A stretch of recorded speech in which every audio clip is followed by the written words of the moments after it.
Hello, everyone. Hope you're all well. I want to talk a little bit about the mental health side of things with alcohol. I've spoken a lot about physical elements, things that go wrong, the things that happen to me, things that happen to friends, colleagues, and thinking pals. Many whom aren't around anymore. Some are suffering with terrible disabilities now, really, to be fair. But yeah, getting back to anxiety.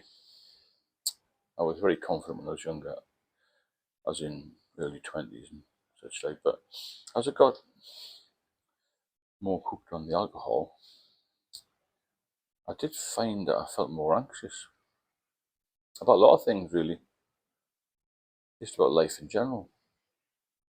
And the more I had to drink the night before or the day before, the worse it was. There are times I noticed that if I didn't drink too much, it didn't feel so bad. But I'm just going to go back to when I was about, say, mid-30s. I had quite a long travel into work. I lived was out in Epping Forest Way. I was working central London. And it was about an hour on the underground. Now, ordinarily that wouldn't be a problem, but I was starting to feel a bit anxious on the underground trains. I don't know why, but now I didn't know why at the time, and now I put it down to the alcohol. And I started to feel a bit paranoid about it all. Who's looking at me, watching me? Am I safe on this underground train? All this sort of thing. I don't know if anybody's been on the underground that's watching this, but you often hear the wind sounds in the tunnel when there's another train behind your train, as it were, and you think you're going to get. I thought we're going to have a crash. And as the journey progressed, I was happy to get off the underground train and get above ground. Now, in the past, I never had that before. I didn't know what it was. But looking back, it's been anxiety, isn't it? The paranoia. And then just get to work, do my shift at work, this, that, and the other. And then get the pub, have a couple of pints. And the train journey back was always easy. But looking back now is because my anxiety is reduced having a drink. That seemed to get worse and worse, this anxiety, over a period of years, not instantly. And I noticed that, I thought, should I try the bus instead of the underground? That was going to take me like an hour, at least another hour, 2.5 hours to get there.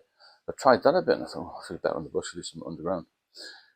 All this sort of carrying was made my life so stressful. Just getting from A to B, all down to the drink. All these things creep up on you. Then I found that I couldn't fly without a lot to drink, which caused its own issues. And my partner, anyway. And everything I did, I had to have a drink. The more things I did, obviously I wasn't driving because I didn't want to drink drive. And even public transport, as I said, that became a problem. And sometimes I used to stand on the platform for the train, it was really busy, and have these thoughts, oh, somebody's going to push me on the platform and off the platform onto the train line, and all this sort of thing. I mean, it sounds really weird, this, but unless you've been through this sort of thing, it's panic attacks as well. And if I'd had a lot to drink, when I went to work, I went to the West End of London just for a day out, really, I always think, I need to get a pint before I collapse, or I always had this fear of collapsing in the street, or that something would happen to me. And I always felt a bit detached. I wasn't part of the crowd, if that makes sense. If anybody's got any similar experiences to that, then obviously drop me a comment. But it was a very surreal time. And as my time progressed, it just got worse and worse and worse. I was all finding excuses to get lifts off people and get off the underground and all this sort of thing. And then, obviously, when I retired, I came back to the Northeast, which was a bad move. I got depressed then, started to drink more, and my paranoia got worse.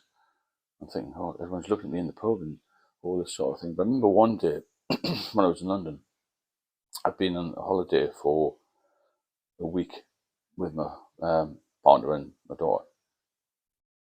I've been to Canary Islands, all inclusive, and I knew when I got back on the Sunday, I had to go to work on the Monday, and I felt so ill on the underground train. I had to get off, then get a bus. It was late, obviously. It wasn't until the night time I thought, I only did a 10 to 6 sort of shift then. After 6 o'clock, I went to the pub and I thought, well, at least I can have a drink. I sort of felt really ill all day, totally dizzy and nauseous, all this sort of thing. I didn't look like that either. This was just me thinking people were looking at me. So I got to the pub, and I used to know a couple of heavy drinkers in there. One of them worked for a big department store, quite a famous department store on Regent Street. And he used to say, if you feel really rough with a drink and get the shakes, then drink with your non-dominant hand. Well, I'm right-handed, so I thought, well, try it. Because I felt so ill, I just couldn't bear the fact of really going to the pub. I thought I'm going to have to have a drink before getting the train or the bus, whatever I was going to do. Now, I went to this pub and I saw some people who I used to work with in the other bar. I thought, oh God, I don't want them to see me in this state.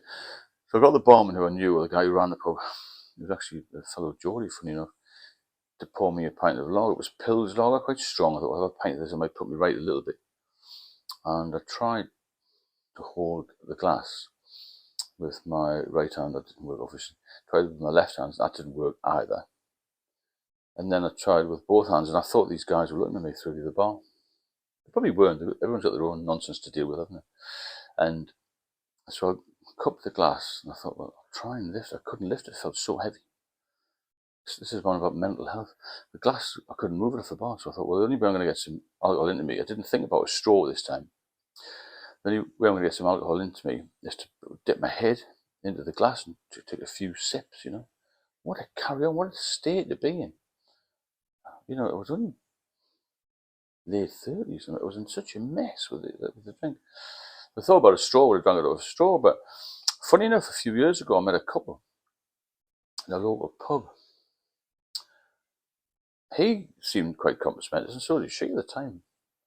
And I didn't notice too much, but somebody pointed out that she always drank. She used to drink lager, strong lager. She always drank using a straw. And I found out later that's why, because she couldn't function. She was shaking so much every day, not just in the mornings, but all the time, until she got 2 or 3 glasses of lager down her, or the odd glass of wine, always with a straw. When she'd have 3 or 4, then she was bright as a button. All this is mental health, and a bit of physical in there as well, but this anxiety thing, I've heard a lot of people mention on comments, a lot of subscribers mention this, but severe anxiety to the point where they can't leave the house, panic attacks. And these people have been confident, they're intelligent, they have been ambitious, they've lost a lot of things through alcohol, and they turn into, well, dysfunctional people, really, all because of the drink. You really have got to watch this mental health side of things. So even if you just come off, you know, if you can't stop, or you don't want to stop, just try a few days, because in that few days things will improve massively for you. Trust me, because I've done it before. My main problem is I relapsed so many times, even after 8 years off. I relapsed, which is ridiculous when you look back, or when I look back, or when anybody else looks back. So try a few days off. Keep pushing if you're halfway there and you had a few days off, or you had a few months off. Because the temptation, especially this sort of weather and whatnot, is to get out there in the sunshine, have a few drinks, and you're back to square one, trust me. Please subscribe to the channel and share the video, any content you like. And if you have any comments, then drop me a line. If you want me to cover any subjects, or you've got anything to say about this video, if you've had anxiety problems or any sort of mental health issues, then please get in touch, and I'll speak to you all soon.